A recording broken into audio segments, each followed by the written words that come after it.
শুরু করছি আমি তো ভালোবাসি তোকে উপন্যাসের সিজন 2। লিখেছেন ফারজানা মনি। পর্ব 61-62।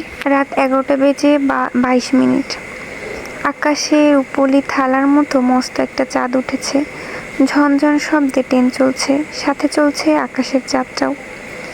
কিন্তু আবিরের চাঁদ তার পাশে নেই, কাছে নেই। নিস্তব্ধ আবির ট্রেনের জানালা দিয়ে তাকিয়ে আছে দূর ওই আকাশে চাঁদের পানে। দু চোখের পাতায় ঘুম নেই। মনটা কেন জানি অস্থির ভঙ্গিতে ছটফট করছে। বারবার চোখে আসছে আসার সময় মেঘের কান্না ভেজা চোখ দুটো। এই তো 2 ঘন্টা আগের কথা। মেঘ আবিরকে বিদায় দেওয়ার জন্য অঝরে কেঁদেছিল। আবিরকে জাপটে ধরে বারবার বলেছিল, আহিয়ার আব্বু, আপনি প্লিজ একটু তাড়াতাড়ি আসার চেষ্টা করবেন। আমার আপনাকে ছাড়া একটুও ভালো লাগে না। আবির শুধু নিষ্পলক চোখে তাকিয়েছিল মেঘের মুখের দিকে। সে কি করে বোঝাবে মেঘকে তারও যে ভালো লাগছে না। এবার আবিরও মেঘকে শক্ত করে জড়িয়ে ধরল। তারপর হালকা ভাঙা ভাঙা কণ্ঠে বলল, মেঘ, আবির, আমায় কেন এত ভালোবাসি বলতো? মেঘ বলল, জানি না। আবির বলল, যদি আমি কখনো না থাকি তাহলে এত ভালোবাসবি তো? মেঘ এবার হু হু করে কেঁদে উঠল আর বলল, আপনি এমন করে কেন বলছেন আহিয়ার আব্বু? আবির এবার মেঘের 2 চোখের পানি মুছে দিয়ে ওর বন্ধ চোখের ভেজা পাতায় ওষ্ঠ ছুঁয়ে বলল, এমনিতেই বলছি পাগলি, দেখলাম তুই কি বলিস। মেঘ আবারও আবিরকে শক্ত করে চাপটে ধরল। আবির মেঘের মাথায় ওষ্ঠ ছুঁয়ে বলল, মেঘ। মেঘ ভাঙা ভাঙা কণ্ঠে জবাব দিল, আবির বলল, মানুষ মরণশীল। এই দুনিয়ায় আমরা কয়েকদিনের অতিথি মাত্র। যদি কখনো তোর আগে আমার মৃত্যু হয় তখনও তুই আমার হয়ে থেকে যাস। কখনো কোনো অবস্থাতেই তোর বাকি জীবনটা অন্য কারো নামে লিখে দিস না। তুই মেঘ, আমি তো এই এক আবিরের কাছে সীমাবদ্ধ থাকিস। দীর্ঘ কথার পর আবির থামল, কিন্তু তার হৃদয় হরিণী মেঘ, তার তো কান্নার থামার কোনো নামই নেই। অতপর আবির নিজেকে সামলে নিয়ে হাসি হাসি মুখে মেঘকে বলল, আরে পাগলি, সব কিছু তো সিরিয়াসলি কেন নিচ্ছিস? আমি কি এর আগে কখনো শহরের বাইরে যাইনি নাকি? প্রতিবারের মতো এবারও সুস্থভাবে ফিরে আসবো আমার মেঘের কাছে। আমি তো এমনি বলছি এসব কথা। মেঘ এবার আবিরের বুক থেকে মাথা তুলে তাকালো। আবিরের মুখটাকে 2 হাতের আজলায় নিয়ে বলল, আহিয়ার আব্বু। আবির বলল, বলো আহিয়ার আম্মু। আমাকে কথা দিন, যত যাই হোক আল্লাহ তাআলা চাইলে আপনি আমার কাছে আবার ফিরে আসবেন। আবির মেঘের কপালে দীর্ঘ একটা চুমু খেয়ে বলল, ঠিক আছে, কথা দিলাম। এবার আমাকে বের হতে হবে। আবির হাতের ঘড়িটার দিকে তাকিয়ে বলল, রাত 9টা 10 বাজে।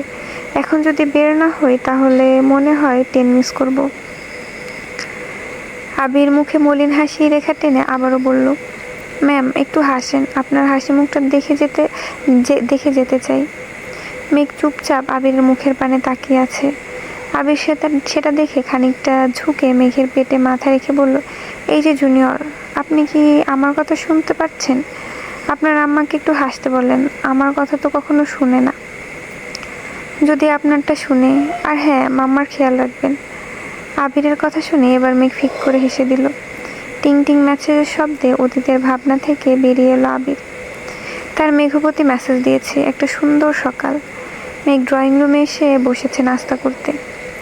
আলী আহমেদ খান, মোজাম্মেল খান, ইকবাল খান ও তানভীর একটু আগেই নাস্তা করে বেরিয়ে গেছেন। এখন মেঘ, বন্যা, মিম আদি ও বাড়ি 3 করতেই নাস্তা করতে বসেছে। মালিয়া খান মেঘের উদ্দেশ্যে বললেন, মেঘ। মেঘ খেতে খেতে জবাব দিল, বলো বড় আম্মু। মালিয়া খান বললেন, আবির ফোন দিয়েছিল, ও কি পৌঁছে গেছে? মেঘ বলল, হ্যাঁ বড় আম্মু, উনি আরও 1 ঘন্টা আগে ফোন দিয়ে জানিয়েছিলেন যে পৌঁছে গেছে। বলেছেন তোমাদের সবাইকে জানিয়ে দিতে, কিন্তু তুমি রুমে ছিলে তাই জানানো হয়নি। মালিহা খান বলল, ও ঠিক আছে। নাস্তা শেষে সবাই যার যার মতো নিজ নিজ কাজে চলে গেল। ড্রাইভার মিমকে কলেজে ও আদিকে স্কুলে পৌঁছে দেবে। বন্যা মেঘকে ধরে তার রুমে পৌঁছে দিল। বন্যা বলল, ননদিনী, তোর জন্য একটা সারপ্রাইজ আছে। মেঘ বলল, সারপ্রাইজ? আমার জন্য? বন্যা বলল, তুই একটু অপেক্ষা কর, আমি রুম থেকে নিয়ে আসছি।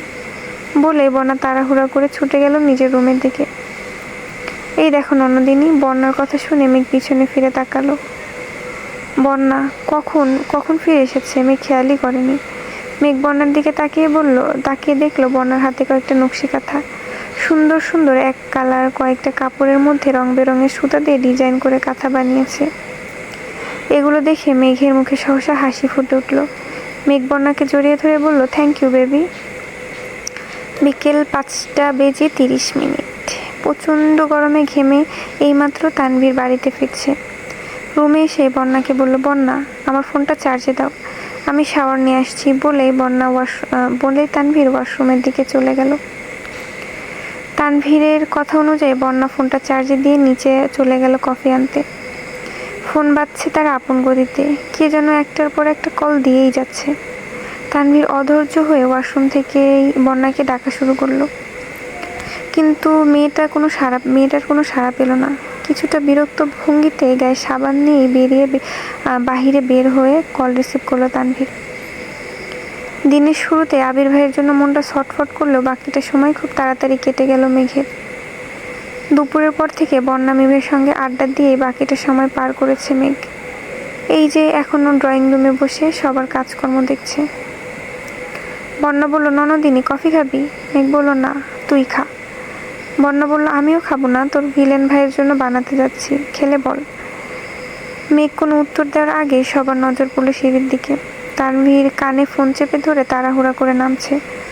ওকে দেখে বোঝা যাচ্ছে কোথাও বের হচ্ছে, কিন্তু কোথায় তা বন্যা জানে না। তাই সামনে গিয়ে জিজ্ঞেস করলো, আপনি কি কোথাও বের হচ্ছেন? কফি বানাচ্ছি, খেয়ে যান। তানভীর বলল, না এখন খাবো না, আর শোনো, একটা গুরুত্বপূর্ণ কাজে যাচ্ছি, ফিরতে লেট হবে, এমনকি রাতে নাও ফিরতে পারি। আব্বু জিজ্ঞেস করলে বলো খুবই ইম্পর্টেন্ট, তাই যেতে হবে। বন্যার কিছু বলার আগে তানভীর হন্তদন্ত পায়ে খানবাড়ির গেট পেরিয়ে গেল। মেঘ আর মিম সোফায় বসে তাকিয়ে আছে। মেঘ বন্যার দিকে জিজ্ঞাসু দৃষ্টিতে তাকিয়ে বলল, বেবি ভাইয়া কোথায় যাচ্ছে? বন্যা ঠোঁট উল্টে জবাব দিল, কি জানি। সারাদিনে আবির ভাইয়ের সাথে বেশ কয়েকবার কথা হয়েছে মেঘের। দুপুরে খাবার আগেও আবির কল দিয়েছিল। ছেলেটা শহরের বাইরে থেকেও আরও বেশি যত্ন নিচ্ছে মেঘের। ফোন দিয়ে খাবার, ওষুধ সব কিছুর কথা মনে করিয়ে দিচ্ছে। মেঘ এতে বরং খুশিই হয়েছে। মনেই হচ্ছে না আবির ভাইয়া শহরের বাইরে এত দূরে আছে। এসব ভাবনার মাঝে মেঘের হঠাৎ মনে হলো, লোকটা তো বলেছিল যে কাজ ছেড়ে বিকেলের মধ্যেই ফেরার জন্য গাড়িতে উঠবে। তাহলে এখন নিশ্চয়ই গাড়িতেই আছে ভেবেই মেঘ খানিকটা মুচকি হেসে ফোনটা হাতে নিয়ে আবিরকে একটা টেক্সট করলো। প্রায় 2 মিনিট হয়ে গেছে, কিন্তু ফোনের ওই পাশ থেকে কোনো রিপ্লাই আসলো না। মেঘ মনে মনে ভাবলো, তাড়াতাড়ি ফিরবে বলে কি আর ফিরা যায়? হয়তো আবার কোনো কাজে আটকে গেছে, তাই ব্যস্ত হয়ে পড়েছে। সময় চলছে সময়ের গতিতে, তাকে আটকে রাখার ক্ষমতা এই পৃথিবীর কারোই নেই। ঘড়ির কাঁটা গিয়ে ঠেকলো রাত 9টার কাঁটায়। মেঘ হালিমা খানের রুমে মায়ের কোলে মাথা রেখে শুয়ে আছে। নিজের রুমে আবির নেই, তাই রুমটাকে আজ বড্ড বেশি ফাঁকা ফাঁকা লাগছে। হালিমা খান মেয়ের মাথায় কিছুক্ষণ হাত বুলিয়ে দিয়ে রুমে গিয়ে ঘুমাতে বললেন, কিন্তু মেঘের একটাই কথা, আজ সে মায়ের সাথে ঘুমাবে। এক প্রকার বাধ্য হয়ে হালিমা খান নিজেও মেঘের সাথে চলে গেল রুমে ঘুমাতে। মেঘের শরীরটা আজ একটু বেশি ক্লান্ত লাগছে। রুমে গিয়ে বিছানায় শুয়ে ঘুমিয়ে পড়ল। ঘুমের মাঝে কেমন যেন লাগছে মেঘের। দুর্বল শরীরে চোখ মেলে তাকালো সামনের দিকে।